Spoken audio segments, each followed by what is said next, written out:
உடம்புக்கு தேவையில்ல. உங்களுக்கு தேவைதான். எதுக்கு தேவையில்ல? உடம்புக்கு தேவை. ம். உங்களுக்கு தேவை. மனதுக்கு தேவை. எதுக்கு தேவையில்ல? மனதுக்கு தேவையில்ல. உடம்புக்கு தேவையில்ல. உடம்புக்கு தேவையில்ல. உங்களுக்கு திங்கறக்கு தான் கார்போஹைட்ரேட் தேவை. பழனிவேல் சொல்லுவார். தின்னு கொழுக்கறக்கு தான் கார்போஹைட்ரேட் தேவையே தவிர, உடம்புக்கு தேவையில்ல. எதுக்கு? உடம்புக்கு தேவையில்ல. தின்னு பாருங்களேன். இப்ப இப்ப நீங்க என்னமோ 135 சுகர் வந்ததுல இன்னைக்கு காலையில 12 இட்லி, மத்தியானம் 12 இட்லி வழக்கம் தின்னு பாருங்க. நாளைக்கு காலையில 400 இருக்கும். நாளைக்கு காலையில நானும் இருப்பேன். உடனே சொல்லுவான். சர்க்கரை நோய தீர்க்க முடியாதுன்னு சொல்லுவான். அத நம்பிட்டு நீங்க ம். போய் ரூ. 1,00,00,000 பணத்த குடுத்து ஜெயலலிதாவுக்கு சர்க்கரை நோய் தான். வேற ஒண்ணும் இல்ல. எத்தன கோடி செலவா? 7,50,00,000. எத்தன கோடி? எதுங்க ஐயா? ஜெ ஜெயலலிதாவுக்கு சர்க்கரை நோய் தான். ஆ. அவளுக்கு ரூ. 7,5,00,00,000 செலவு பண்ணாங்க. எத்தன கோடி? தேவகொடி. 7,5,00,00,000 அப்படித்தான பழனிவேலு. அப்படிதான் அ அறிக்கையில சொன்னாங்க. ஜெயலலிதாக்கு என்ன ம். செலவுன்னு கேட்டீங்கன்னா, சர்க்கரை நோய் குணமாக்குறதுக்கு எவ்வளோ செலவுனா 7,5,00,00,000 அப்போலோ ஹாஸ்பிட்டல்ல 7,5,00,00,000. ம். அது நீங்களா இருந்தா உங்க ஆ குணப்படுத்த முடியலையே. அதுதான் அதே தான் உங்களுக்குமே. நீங்களும் 7,5,00,00,000 இருந்ததுனா தான் செலவு பண்ண முடியும். ம். இப்ப நேரா போய் 10 பைசா செலவில்லாம குணமாக்கியிருக்கீங்க. எத்தன பைசா? 10 பைசா செலவில்லாம அப்படி இதுக்கு என்ன மதிப்பு இதுக்கு? விலை மதிக்க முடியாது. ஆ அப்ப என்ன பண்ணணும்? இதுதான் தியாகம்னு அர்த்தம். நாங்க தியாகம் பண்ணி உங்களுக்கு கண்டுபிடிச்சு குடுக்குறோம். இதுக்கு என்ன மதிப்பு? அதனால தான் சொல்றேன். மதிப்பு உணர்ந்தவங்க தான் உள்ள வரணும். மதிப்பு உணர்ந்தவங்க தான் இல்ல. அவங்க தான் வந்து இந்த கலைய காப்பாத்தணும். ம். அவங்க தான் இந்த கலைய காப்பாத்தும். நான் மட்டும் உங்களுக்கு சொல்லி தரலைன்னா அவ்வளோதான். ஒரு மீறி போய் ஒரு 10 வருஷம் உயிரோட இருப்பீங்க. அப்புறம் எங்க போய் ம். டிக்கெட் வாங்கிட்டு பரலோகம் போ வேண்டியதுதான். டிக்கெட் வாங்கிட்டு போயிருப்பீங்க. பரலோகம் போயிருப்பீங்க. ம். அதான் உங்க துணைவியார் பயந்துட்டாங்க. அதான் உங்க துணைவியாரு பயந்துட்டாங்க. சர்க்கரை ஏறிடுதுடா போயிருவான்டான்னு அவங்களுக்கு தெரிஞ்சு போச்சு. சர்க்கரை ஏறுச்சுன்னா முடிஞ்சது கதை. சர்க்கரை ஏறுச்சுன்னா முடிஞ்சுது. ம்ஹ்ம். அதனால தான் அவன் அந்த கதர்காரன். இனி அவங்க பயப்பட மாட்டாங்க. நீ பயப்படுதான். ஆ அதுதான் அந்த அக்கறை. சும்மா அக்கறைன்னா பின்ன அப்படியே என்ன போட்டு 2 நாள் புடிச்சு திருவிழாக்கு தானே நீங்க வந்தீங்க. அ ஆமாங்க. நான் இறங்கி வந்து சொல்லிக் குடுத்தேன். சரி முதல்ல அவேர்னஸ் குடுக்கலாம் அப்படின்னு. நீங்க அரசாங்க அதிகாரியா இருக்கிறீங்க. சரி ஒரு அவேர்னஸ் குடுக்கலாம் அப்படிங்கிறதுக்காக நான் இறங்கி ம். வந்தேன். இல்லன்னா வேலைய பாருங்க, உங்க வேலைய செய்யுங்க அப்படி. ஏன்னா இது வந்து யோகமா இருக்குங்க. யார விரும்புறதோ அவங்களுக்கு தான் சொல்லி தர முடியும். ம். அது நீங்க சரி. 1,00,00,000 குடுத்தாலும் போடா விளையாட்டு போயிருவோம். என்னது? ம். எங்களுக்கு உணவே வேண்டாம். வேண்டாங்கிறப்ப எங்களுக்கு உணவு பழக்கமே வேண்டான்னு சொல்லுகின்ற பொழுது, நீங்க யார் எங்கள கட்டுப்படுத்துறதுக்குன்னு நீங்க கேட்டுருவோம். புரியுதா? இது புரியுது, மனம் புரியுது. சம்மந்தப்பட்டது. இது அறிவு சம்மந்தப்பட்டது அல்ல. என்னது? ம். பணம் சம்பந்தப்பட்டது. ஆ உட அதுதான் சொல்றேன். இதுக்கு மரியாதை குடுக்க பழனிவேல் சொன்னத செய்வார். பழனிவேல் வந்து 10 வருஷம் மாணவரா இருக்காரு. அவரு ரொம்ப ம். கஷ்டத்துல இருக்கிறாரு. அவரு சம்பளமே வந்து 1,50,000 தாண்ட மாட்டேங்குது. சென்னையில 1,50,000 ம். ஒண்ணுக்கு ஆகாது. சென்னையில 1,50,000ங்கிறது ஒண்ணுக்கு ஆகாது. ம். ஒரு வீட்டு வாடகையே 20,000த்துக்கு போயிருது. அப்புறம் ம். குழந்தை படிப்பு எல்லாம் போச்சு. கடைசியில 5,000 மிச்சமாகறது பெரும் கஷ்டம். அவர் அது சரி. கஷ்டத்த தொடர்ந்து கவனிக்கிறார். தொடர்ந்து வேற என்ன பண்றது? ஒண்ணும் பண்ண முடியாது. அதுக்கு கூலி ஆ. வேலையே போச்சு போல. அதுக்கு பேசாம கூலி வேலை அ அத அத வெளிவிட்டு அந்த அந்த கரகத்த விட்டு அந்த பிஇ படிச்சுட்டு கட்டடவியல் தெரிஞ்சுக்கிட்டு சிக்கி சீரழிஞ்சுட்டு இருக்கிறேன். எப்புட்றா ம். தப்பிப்போன்னு எப்படி தப்பிக்கிறது? இல்லாட்டி அரசு ஊழியரா இருந்தா பரவால்ல. அவரு பிரைவேட் என்ஜினியர். என்ன உயிர புழிஞ்சு எடுத்துருவான். ஒரு நாளைக்கு 16 ஆமா. மணி நீங்க வந்து ஒரு நாளைக்கு 7 மணி நேரம் வேலை வாங்குறது ஐயோ! ஏங்கிறீங்க. அவன் ஒரு நாளைக்கு 16 மணி நேரம் உயிர புடுங்குறான். காலையில 6 மணிக்கு போறான்னு சாயங்காலம் இரவு 10 மணிக்கு தான் வீட்டுக்கு வர்றாருன்னா, எப்படி இருக்கும் அந்த வ வ அந்த நரகம். ம். ம். ம். இன்னைக்கு அப்படித்தான். அவரு டிராவலே வந்து 6 மணி நேரம் டிராவல். ம். ம். அதுக்கப்புறம் ஒர்க் வந்து 8 மணி நேரம், 9 மணி நேரம். போச்சு. ம். இப்படித்தான் ம். இருக்கும். அதனால தான் இவர கத்துக்க சொல்றது. அதான் பின்னால கத்துக்கணும். முதல்ல இப்பதான் இவரு ஒழுங்கா வர்றாரு. 7 நாள், 8 நாள் வந்து நீர்ப்பயிற்சி பண்றாரு. இதுக்கு வந்து 10 வருஷமா விட்டு விட்டு செஞ்சுட்டு இருக்காரு. ம். ம். அதெல்லாம் இருக்கட்டும். அதுதான் இந்த அறிவியல். இந்த அறிவியல்ங்கிறது ம். சாதாரண விஷயம் அல்ல. ம். இப்படிதான் பண்ணீங்க. அதனால இன்னைக்கு அந்த மாரி இன்னைக்கு இதே மாரி அச்சு வெல்லம் சாப்பிட்டு பயிற்சி தொடங்குங்க. அச்சு வெல்லம் சாப்பிட்டுட்டு சரி. பயிற்சி தொடங்குங்க. பசிதாகங்கிறது பரிணாமத்தினுடைய ஏமாற்று வேலை. அது ம். பசிதாகங்கிறது ஏமாற்று வேலை. மயக்கம் வரும், கிறுகிறுப்பு வரும், சோர்வு வரும். அதெல்லாம் வந்து மூளை பழக்கப்பட்டு சாராயத்துக்கு அடிமையானது. சரிங்க. உணவு சாராயமா மாறுங்கிறது அறிவியல். உணவு ம். சாராயம் இப்ப ப பசியிலே நீண்ட நேரம் இருந்தா அந்த அல்சர் ஃபார்ம் ஆகும்னுவாங்களே அது வரதுக்கு வாய்ப்பு இருக்குதா ஐயா? பசிங்கிறது அல்சர் ஃபார்ம் ஆகுறத உருவாக்குறது இல்ல. பசியோடு இருந்து அல்சர் ஆகும்னு எவன் சொன்னேன்? எங்க ப்ரூஃப் இருக்கு? ப்ரூஃப் குடுங்க. பசியோடு ம். இருந்தால் அல்சர் ஃபார்ம் ஆகும்னு ப்ரூஃப் குடுங்கன்னு கேட்கிறேன். 100 இல்ல ப்ரூஃப் குடுங்க. வயித்துல காலையிலேருந்து ஆசிட் சாயங்காலம் வரைக்கும் இருங்க. காலையிலேருந்து சாயங்காலம் வரைக்கும் 100 பேர் இருக்கிறாங்க. 100 பேத்துக்கு அல்சர் வருமான்னு ப்ரூஃப் பண்ணுங்க. வயித்துல காலையிலேருந்து சாயங்காலம் ஆசிட் வரைக்கும் இருங்க கேட்கிற கேள்விக்கு பதில் சொல்லுங்க. காலையிலேருந்து சாயங்காலம் வரைக்கும் இன்னைக்கு சாப்பிடாம விட்டுருங்க. உடனே செக் பண்ணி பாருங்க அல்சர்ன்னு சொல்லிருவானான்னு கேட்கிறேன். ம். கேட்கிறேன் பதில் சொல்லுங்க. வாய் திறந்து சொல்லுங்க. இல்ல சொல்ல மாட்டாங்க. அப்புறம் நீங்க பாட்டுக்கு கற்பனை பண்றீங்க? சரி. ம். ஒரு ஆள் இல்ல. பன்னீர்செல்வம் மாரி 100 பேத்த உட்கார வச்சுரணும். 100 பேத்து ம். 100 டாக்டர்லாம் இருக்கு. 100 எம்பிபிஎஸ் டாக்டர் இருக்கு. 100 பேத்துக்கு ம். காலையிலேருந்து சாயங்காலம் வரைக்கும் அவன் எதுவும் சாப்பிடாம இருக்கிறான். 100 பேத்துக்கு அல்சர் ம். வந்துருமா? வராது. சாகவும் மாட்டானுங்க. என்னது? தாங்கவும் மாட்டாங்க. ஏன் சாகல? 100 டாக்டர் ஏன் சாகல? ம். இதுதான் ப்ரூஃப். இதுதான் ஆதாரம்ன்னு பேரு. இதுக்கு பேரு தான் பகுத்தறிவுன்னு பேரு. ம். நீ காலையிலேருந்து சாயங்காலம் வரைக்கும் செக் பண்ணி பாருங்க. உயிரும் போகாது, ஒண்ணும் போகாது. ஏன் போகாதுன்னு ம். சொல்லுங்க பார்க்கலாம். 12 மணி நேரம் மட்டும். காலையிலேருந்து சாயங்காலம் வரைக்கும் நீங்க ட்ரை ட்ரை ஃபாஸ்டிங் என்னது? பிரேக்ஃபாஸ்ட். ட்ரை ஃபாஸ்டிங் பிரேக்ஃபாஸ்ட் உலர் நோன்புன்னு பேரு. என்னது? உலர் நோன்பு. ஆ இருந்து பாருங்க. சாவும் வராது, நோவும் வராது. என்னது? தாகம் வராது, நோவும். ஆ அப்புறம் என்ன இந்த சாப்பிடாம இருந்தா, எதை சாப்பிடாம இருந்தால்? அந்த கேள்விக்கோடு. எதை சாப்பிடாம இருந்தால்? அப்படின்னு கேள்வி கேட்கணும். ம். சாப்பிடலன்னா என்னங்க? சாப்பிடுதல்னா என்ன? சொல்லுங்க. சாப்பிடுதல்னா என்ன? அதுக்கு விளக்கம் சொல்லுங்க. நம்ம உடம்புக்கு தேவையான சத்துக்கள் தேவையான அதுல கிடைக்கிறதுக்கு சாப்பிடுறாங்க. அப்படின்னு எவன் சொன்னான் உங்ககிட்ட? அப்படிதான் பல புத்தகங்கள் எழுதி இருக்குது. அப்புறம் ஏன் உனக்கு நோவு வந்தது? அதிகம் சாப்பிட்டதால நோவு வந்து. அதிகம் சாப்பிடுறது என்ன? குறைந்து சாப்பிடுறது என்ன? இப்ப அதிகம்ங்கிறது நான் எனக்கு 5 இட்லி அதிகம்ங்கிறேன். ஒருத்தனுக்கு ம். 12 இட்லி அதிகம்ங்கிறான். ஒருத்தன் 50 இட்லி ம். அதிகங்கிறான். ஒருத்தன் 60 இட்லி ம். அதிகங்கிறான். எது சரியானது? எல்லாம் தவறான கோட்பாடு. ஆ இப்பதான் மண்டையில அடி வாங்கி சர்க்கரை நோய் வந்து நடுங்கி போயி, உங்க வூட்டுக்காரி ம். நடுங்கி, நீங்க நடுங்கி, இத்தனை நடுங்கி நடுங்கி தான் வந்திருக்கிறீங்க. வேற அறவாளி வந்திருக்காரு அவர கேளுங்க.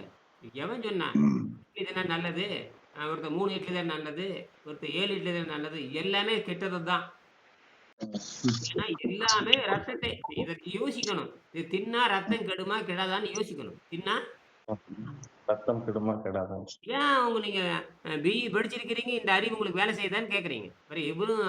இவர் கவர்மெண்ட் எம்ப்ளாயி தான். பழனிவேலும் என்ஜினியர் தான். என்கிட்ட எத்தன பேர் என்ஜினியர் இருக்கிறாங்க. என்னுடைய ஆசிரியரே என்ஜினியர் தான். அவருக்கே மூளை வேலை செய்யல. இப்ப உங்களுக்கெல்லாம் எப்படி வேலை செய்யும்? அவருக்கு 36 கண்டுபிடிப்பு கண்டுபிடிச்சவர். பிசிக்ஸ், கெமிஸ்ட்ரி, பயாலஜி, ம். மெக்கானிக்கல் எல்லாத்துலயும் பூந்து விளையாடுவாரு. ஒரு அறிவுனா, பகுத்தறிவுனா எல்லாமே கேள்வி கேட்கணும். அது இயற்கை. ம். எனக்கே வந்து ம். வெங்கடேசன் சந்திக்கிற வரைக்கும் பகுத்தறிவு வேலை செய்யல. வெங்கடேசன் சந்திக்கிற வரைக்கும் பகுத்தறிவு வேலை. அப்புறம் தான் பகுத்தறிவுனா என்னன்னு அவர் சொல்லிக் குடுத்தாரு. பகுத்தறிவுனா சொந்தமா சிந்திக்கணும்டா, புதுசா கண்டுபிடிக்கணும்டா ம். அப்படின்னு சொன்னாரு. அவரும் பிரச்சனைக்கு ஒரே மாறுபட்டு தான் இந்த ம். சித்தர்னா வேற ஒண்ணும் இல்ல. மனம். மனம் தோன்றி எத்தன ஆண்டு ஆச்சு? பல கோடி ஆண்டு ஆச்சு. அது வந்து டெவலப் ஆயி மனசுக்குள்ள நிக்குது. மனம்ங்கிற கான்செப்ட் அது மைண்ட் ஃபோர்ஸ்ன்னு ஒண்ணு இருக்குன்னு இப்ப தான் வெள்ளைக்கார முண்டங்களுக்கு தெரியும். நாம வந்து எப்பவோ பாடியாச்சு. மனம் மனம் ஒண்ணு இருக்குதுன்னு எப்பவோ பாடியாச்சு. ம். மனம் ஒண்ணு இருக்குதுன்னு எப்பவோ பாடியாச்சு. மனம் வந்து செம்மையானால் மந்திரம் ஜெபிக்காதேன்னு சொல்லி 10,000 ஆண்டு ஆச்சு. வினைத்திற்பம் என்பது ஒருவன் மனத்திற்பம் எழுதுறார். 2000 ஆண்டுகளுக்கு முன்னாடி திருவள்ளுவர் எழுதுறார். வினைத்திற்பம் என்பது ஒருவன் மனத்திற்பம். வினை செய்வதற்கு மனத்திற்பம் வேணுங்கிறார். என்னது? வினை செய்வதற்கு ஆக்டிவேஷன் பண்றதுக்கு மைண்ட் ஃபோர்ஸ் வேணுங்கிறாரு. நீங்க கெமிக்கல் ஃபோர்ஸ் நம்புறீங்க. அதாவது வேற ஏதோ சொல்றீங்க. ஆனால் வள்ளுவர் சொல்றாரு, "மன உறுதியாக இருந்தால் தான் ஒரு வேலை செய்ய முடியுங்கிறாரு." அப்படித்தானே அறவாழி? ஆமாங்க ஐயா. மன உறுதி தான் ஐயா செய்ய முடியும். அப்படின்னு திருவள்ளுவரே சொல்றாரு. அவரு வினை செயல் வகைன்னு ஒண்ணு எழுதியிருக்காரு. எடுத்து படிச்சு பாருங்க. வினை செயல் வகைன்னு ஒண்ணு எழுதியிருக்காரு. வினை செயல் வகையில அவரு வினையை பத்தி வினை செய்வதற்கு எந்த வகையில வினை செய்யலன்னு சொல்லும்போது முதல் குறள் எழுதுறாரு. முதல் குறள் திருவள்ளுவர் எழுதுறாரு. வினை செய்வதற்கு மனவலிமை வேண்டும். வினை திட்பம் செய்வதற்கு மனத்திற்பத்தை செய்ய முடியும். இல்லாட்டி இந்த பூசை பண்ணிட்டு ஏமாத்துற வேலையில வச்சுக்காத கீழ எழுதுறாரு. வினைத்திட்பம் என்பது ஒருவன் மனத்திற்பம் மற்ற எல்லாம் பிறங்கிறாரு. மற்ற எல்லாம் பிற அது வினை மன உறுதி இல்லாதவன் எந்த பூசை பண்ணாலும் தப்பிக்க முடியாதுடா அப்படிங்கிறாரு. மற்ற இந்த பூசை பண்றது, ஏமாத்துறது, அவன் செஞ்சு குடுப்பான். இதெல்லாம் கிடையாது. உனக்கே மன உறுதி இல்லை அப்படின்ற வினை செய்ய முடியுமான்னு கேட்கிறாரு. வினை செயல் வகை. வினைய பத்தி பல இடத்துல எழுதியிருக்காரு. அவர் அதுல தான் எழுதுறாரு. மன வலிமை இருந்தால் தான் நீ ஜெயிக்க முடியுங்கிறாரு. சரி, மன வலிமை இருக்குது. இங்க உடம்பு கெட்டு புழுத்து கிடக்குது. என்ன பண்ண போறீங்க நீங்க? அங்க தான் நீங்க மாட்டிக்கிறீங்க. அப்பதான் இங்க அகத்தூய்மை வருகிறது. அகத்தூய்மை என்பது தமிழ் மெய்யியல் கண்டுபிடிச்சது. தமிழர்களுக்கு மட்டும் தான் அகத்தூய்மை தெரியும். அதெல்லாம் 20,000 ஆண்டு ஆச்சு. மத்த எவனுக்கும் அகத்தூய்மை தெரியாது. சோறு இந்த மோடு முட்டைகளுக்கு, வெள்ளைக்கார முட்டங்களுக்கு எது தெரியாது? வெள்ளைக்காரன் 300 ஆண்டுக்கு முன்னாடி தானங்க எல்லாம் குட்டிச்சோறு பண்ண ஆரம்பிச்சான். 300 ஆண்டுக்கு முன்னாடி நமக்கு எந்த வரலாறும் கிடையாது. 300 ஆண்டுக்கு முன்னாடி எந்த வரலாறும் கிடையாது. எல்லாரும் வெள்ளைக்கார முண்டங்கள் இருக்கானே, நான் கடுமையா பேசுறதுக்கு காரணம் உங்க மண்டையில ஏறுறதுக்கு தான். ஏதாவது கையில அடிபட்டுருச்சு, கால் நசுங்கி போச்சு, நேரா ஜிப்மருக்கு போயிருங்க. புரியுதா? வெளிக்காயம் ஏற்படுத்திட்டு எங்க போயிடுறீங்க? போயிடுறீங்க. வெளிக்காயம் ஏற்பட்டுருச்சு, நசுங்கிருச்சு, வண்டியில போறீங்க, ஒருத்தன் சாத்திட்டா மண்டை கிழிஞ்சு போச்சு, நேரா ஜிப்மருக்கு போயிருங்க. அது வெளிக்காயம். அதுக்கு கேஷுவாலிட்டி கொண்டு போட்டுருவாங்க. கொண்டு போட்டாங்க. ஒரு தெப்ப போட்டு இன்ஜெக்ஷன் குடுத்து, மெடிசின் குடுத்து, ஆன்டிசெப்டிக்லாம் குடுத்து 10 நாள் பெட்ல படுக்க வச்சு, செலைன் வாட்டர் போட்டு அப்படி இப்படின்னு பண்ணி 10 நாள்ல இந்த பாடி தானாவே ரெக்கவரி ஆகும். ரெக்கவரி ஆகுறப்ப இந்த மாரி ஆன்டிபயோட்டிக் 2 போட்டுங்க, இன்ஜெக்ஷன் போடுங்க, வீட்டுக்கு தொரத்தி விட்டுருவா. போய் சேருடா அப்படின்ருவா. அந்த தற்காலிகமா தப்பிக்க வைக்கிறதுக்குத்தான், வெளிக்காயங்களுக்குத்தான் மருத்துவமே தவிர, உள்காயத்தை எவனாலயும் குணமாக்க முடியாது. என்னது? அமித்ஷாவுக்கு நோய் வந்துட்டு அவர காப்பாத்திக்க வரான்னு கேட்கிறேன். அமித்ஷா நோவுல தானே சாக போறான். அமித்ஷா எதுல சாக போறான்? சரி சாவதான் போறான். ஆ?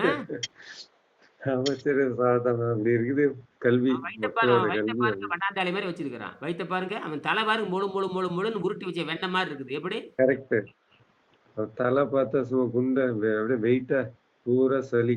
உள்ள பூரா சளியும் மலமும் உள்ள வச்சுட்டு இருக்கிறான். அவன தான் அந்த குசு போடுறவன போய் நீங்க சல்யூட் அடிக்கிறீங்க. மானமா வெக்கமானம் இல்ல. ஜெயலலிதா இத விட மீறின கேஸ் ஜெயலலிதா. அவ உடம்பே குண்டு பூசணிக்காய் மாரி. 3 பூசணிக்காய் உள்ள இருக்கும். அத்தாச்சூடு இருந்தா. எத்தாச்சூடு? குண்டி மட்டும் பார்த்தீங்கன்னா, யானை குண்டி மாரி இருக்கும் அவளுது. அப்புறம் உள்ள அவளுக்கு 7,50 கோடி ஃபீஸ். இந்த சர்க்கரை நோய் குணமாக்குறதுக்கு 7,50 கோடி ஃபீஸ். அந்த மாரி பன்னீர்செல்வத்துக்கு ஃபீஸ போட போறேன். இனிமேல் வருஷம் 1 வருஷம் சம்பளத்துக்கு கட்டினா தான் நீங்க ஃபீஸ்ன்னு உள்ள கொண்டு வர போறேன். உங்க மாரி ஆளுகளுக்கு கவர்மெண்ட் எம்ப்ளாய்க்கெல்லாம் போட்டு தாட்ட போறேன். அது பணத்த வச்சுட்டு என்ன பண்றீங்க? எல்லாம் சும்மா உட்கார்ந்துருக்கிற ஆள் தானே எல்லாமே. பாரு மக்கள் பணத்த தூக்கி வீசியிருக்கான் பாருங்க. 7,50 கோடி பன்னீர்செல்வம் அவன் பேர் என்ன? பன்னீர்செல்வம் தான அவன். ஓபிஎஸ், விபிஎஸ் என்ன அளவோ? பன்னீர்செல்வம். அவன் தான் 7,50 கோடி ரூபாய் செலவு பண்ணியிருக்கோம் ஜெயலலிதாவுக்கு. நான் வந்து சட்டமன்றத்தில சொல்றான் அவன். ஏன்டா 7,50 கோடி செலவு பண்ணி யார் அப்பன்னு விட்டு போனான்? பன்னீர்செல்வம் சட்டமன்றத்தில் தெரிவிக்கிறப்ப ஜெயலலிதா செலவு 7,50 கோடி. சரி, சுடுகாடாகி தானே வந்தா அவ. அப்புறம் உயிரோட வந்திருக்கணும்ல. அந்த அப்போலோக்கு அத்தனை டாக்டர் மருத்துவம் பார்த்து இதுக்கு அமெரிக்கால இருந்து வர்றானுங்க, லண்டன்ல இருந்து. அவனுக்கு தெரியும் இவன் சாக போறான்னு அவனுக்கு நல்லா தெரியும். சாக போறவனுக்கு தெரியும். எம்பிபிஎஸ் டாக்டருக்கு தெரியாதா அவன் சாக போறான்னு தெரியாதான்னு கேட்கிறேன். ஆக்ட் பண்றது என்னது? ஜெயலலிதாவுக்கு வைத்தியம் பார்த்தவனே சக்கர நோயில தான் செத்துருக்கானுங்க. ஜெயலலிதாவுக்கு வைத்தியம் பார்த்தவனே சக்கர நோயில தான் செத்துருக்காங்க. தெரியுமா? அவன் எல்லாம் அதுக்கு போகுது. இப்ப இதெல்லாம் என்னன்னு தெரிஞ்சுக்கங்க. இது பரிணாம அறிவியல் மார்க்கம். அதனால இது ஏதலோடி இது பரிணாம அறிவியல்னா அவ்வளவுதான். நீங்க கையில உங்க அறிவெல்லாம் கீழ வச்சிரணும். உங்க அறிவு பகுத்தறிவெல்லாம் கீழ வச்சிரணும். உங்க கீழ வச்சுட்டு மேல வரணும். அதுதான். அதனால இது வந்து கோடியில் ஒருத்தர் தான் செய்ய முடியும். எல்லாரும் செய்ய முடியாது. வேற அறவாளி இயற்கை அறவாளி தேர்ந்தெடுத்திருக்கிறது. நியம பள்ளி சேர்ந்திருக்குது. பரமேஸ்வரி தேர்ந்தெடுத்தது. எங்கிட்ட பார்த்து ஒரு 4, 5 பேர் தான் இருக்கிறாங்க. எல்லாரும் உங்கள மாரி கவர்மெண்ட் எம்ப்ளாயி கிடையாது. சாதாரணமா கூலி வேலைக்கு போறவங்க தான். கூலி வேலைக்கு போறவங்க ஒழுங்கா பணம் கட்டுறாங்க. கூலி வேலைக்கு போறவங்க அவனுக்கு அந்த வருத்தம் தெரியுது. உங்களுக்கு மணி அடிச்சா சோறு. நானும் கவர்மெண்ட் எம்ப்ளாயி தான் இருந்தவன் தான். நான் சென்ட்ரல் கவர்மெண்ட் எம்ப்ளாயா இருந்தவன். போடா அந்த வெண்ணெய்ன்ட்டு வந்துட்டேன். உங்க உங்க உங்க தொழிலும் வேண்டாம். உங்க கவர்மெண்ட் ஒர்க்க விட என்ன வெளிய ஓடியான்ட்டேன் நான். நான் சென்ட்ரல் கவர்மெண்ட் இருந்தேன் நானு. பெங்களூர்ல இருக்கேன் நானு. போடான்ற வெண்ணெய பாருன்னா கவர்மெண்ட் வேலைய வேண்டாம், மயிரும் வேண்டாம்ன்னு வெளிய ஓடியான்ட்டேன் நானு. வேற எனக்கு மாசம் எனக்கு 1,00,000 சம்பளம் வந்துட்டு இருக்கும். கண்டிப்பா. கவர்மெண்ட் வேலை வேணான்னு அது சென்ட்ரல் கவர்மெண்ட் வேலை. என்னது? Central government. அதேதான் என்னுடைய மென்டாலிட்டி அப்படித்தான். போடான்ற வேலைய பாருன்ட்டு வந்துட்டேன் நானு. 1980ல சென்ட்ரல் கவர்மெண்ட் எம்ப்ளாயி நானு. புரியுதுங்களா? 1980ல சென்ட்ரல் கவர்மெண்ட் எம்ப்ளாயி. நீங்க ஸ்டேட் கவர்மெண்ட் எம்ப்ளாயி. சரி. இருக்கட்டும். நானும் சென்ட்ரல் கவர்மெண்ட் சம்பளம் வாங்கினவன் தான். சரி அதில எடுத்துட்டு போட்டும். அப்போ நாம் என்னன்னு கேட்டீங்கன்னா, அந்த உடம்பை பத்தி பேசுகின்ற பொழுது, நாம் இந்த ஜீரண நீரை நிறுத்தி பழக வேண்டும் என்பது இன்னைக்கு அது அறிவியல் என்ன சொல்லுதுன்னு கேட்டீங்கன்னா, அந்த இரைப்பை வந்து சொல்லுகின்ற பொழுது, அப்ப நுரையீரல பத்தி சொல்லல. நுரையீரல்ல இருக்கணும்.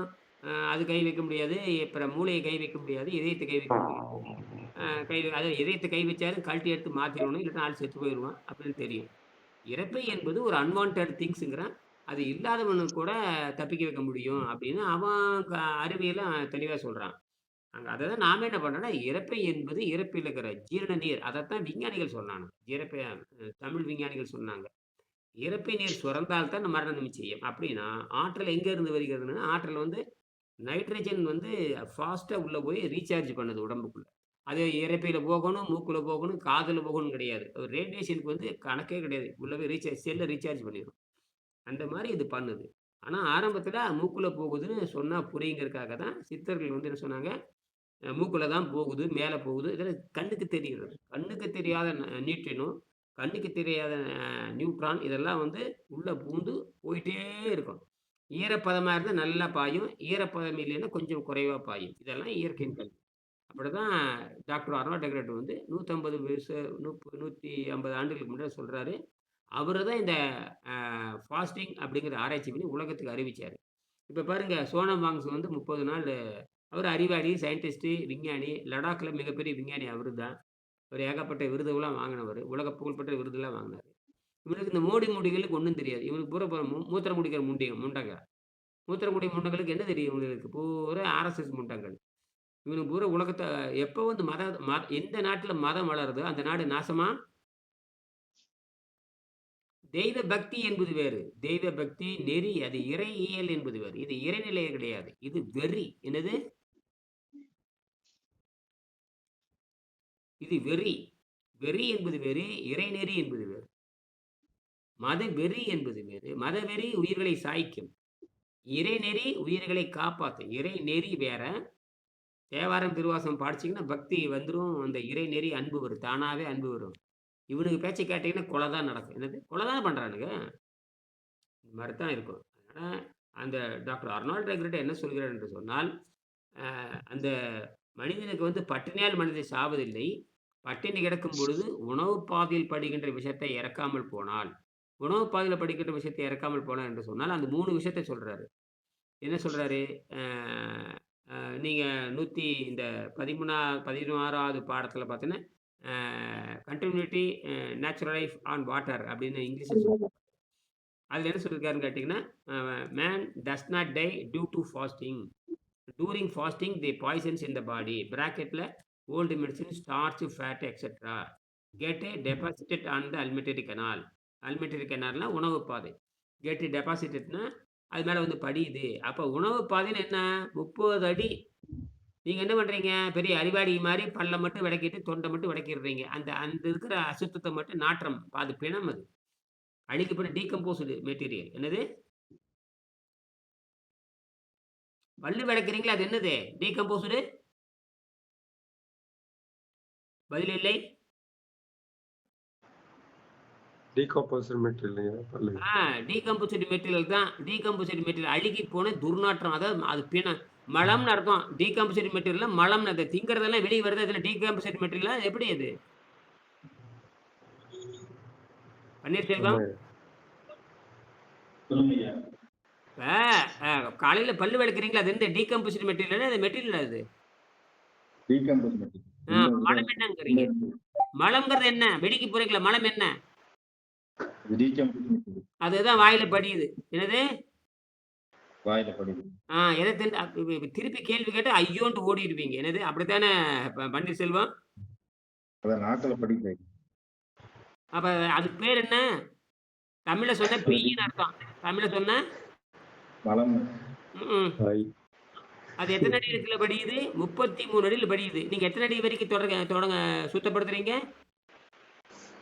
உள்ள போமா நாக்கு வரைக்கும் தான் சுத்தம் ஆ பண்ணும். இருக்கிறது நாக்கு எவ்வளவு? 33 அடியில அந்த அந்த மலம் படிஞ்சிருக்குது. அத எப்ப எடுக்க போறீங்க? வந்து ஆ மனத தேத்தி தான் பயிற்சி செய்து தான் ஆ இது வெள்ளைக்காரனுக்கு தெரியுமான்னு கேட்கிறேன். தெரியாது. அப்புறம் அவங்கிட்ட போய் மனத வைத்தியம் பார்த்துட்டு இருக்கிறீங்க? தெரியாம பார்த்துருக்கேன். சரியான நேரத்துல பிரேதங்கள திருப்பி விட்டுருக்காங்க. அவங்க மட்டும் விழிச்சுக்கலன்னு நீங்க இந்நேரம் போயிருப்பீங்க.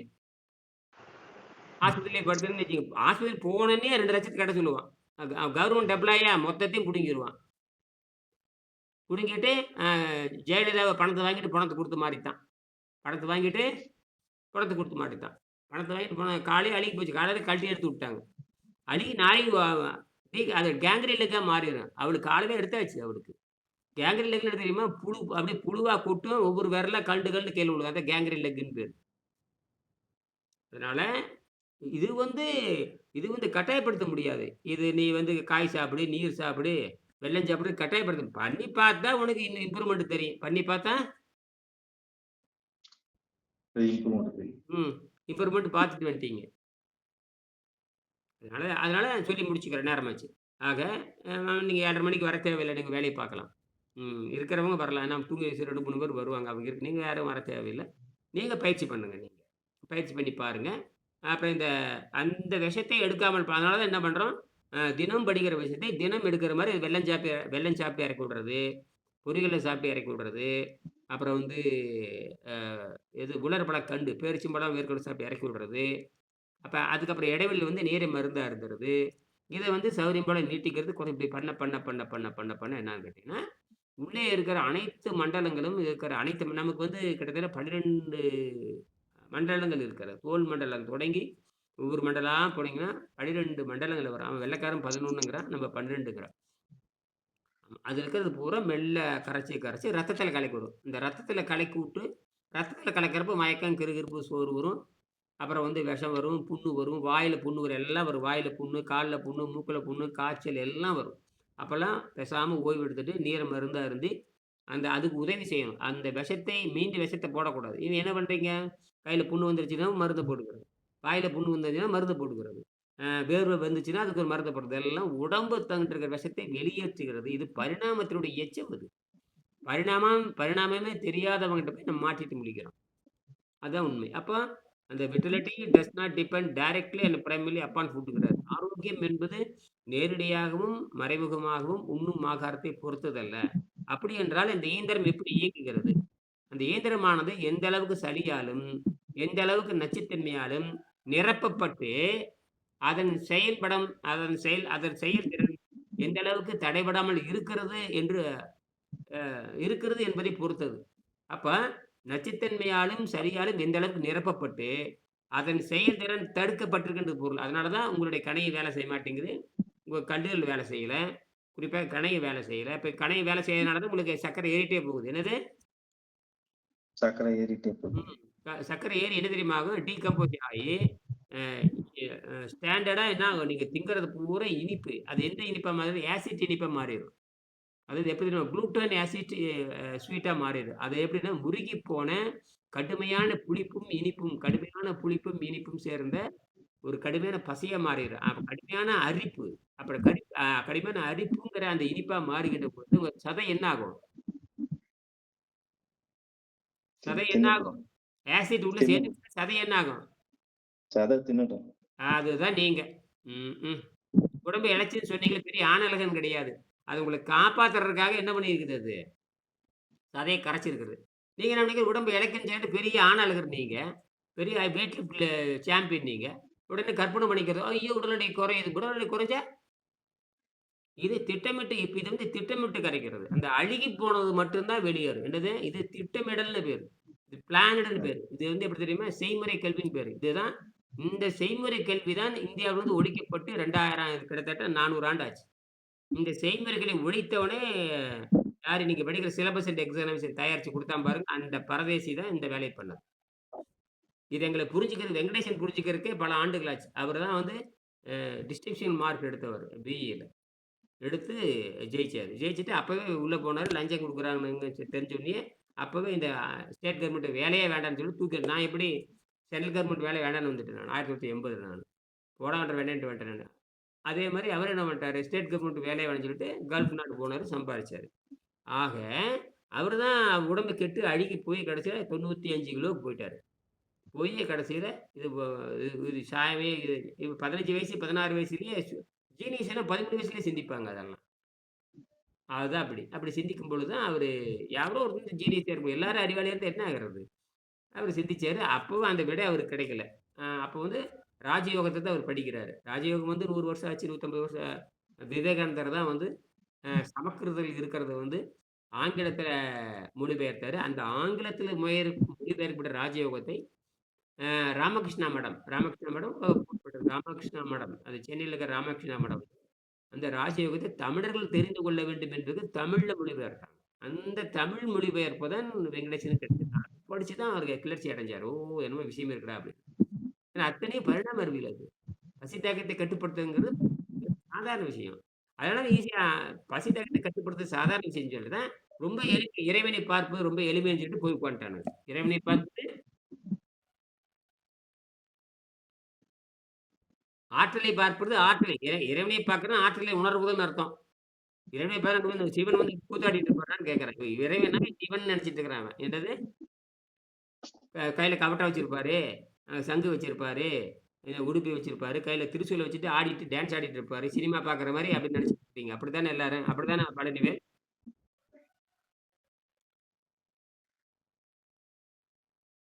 ஆமா ஆமா இறைவன் ஆற்றல் தான் சார் இறைவன். ஆற்றல் தான். ஆ ஆற்றல் தான் இறைவன். அதான் விஷயமே. ஆற்றல் தான் இறைவன் அப்படின்னு நீங்க புரிஞ்சுக்கணும். இதான் விஷயம். மீண்டும் இத பத்தி நான் 7:30 மணிக்கு பேசுறேன். 7:30 மணிக்கு விருப்பம் வரலாம். மற்றவங்கள ஏதாவது சந்தேகம் இருந்ததுன்னா, இருந்தா நீங்க WhatsAppல கேட்டு அனுப்புங்க. தனிப்பட்ட முறையில கேளுங்க. மீண்டும் சந்திப்போம். நன்றி. வணக்கம்.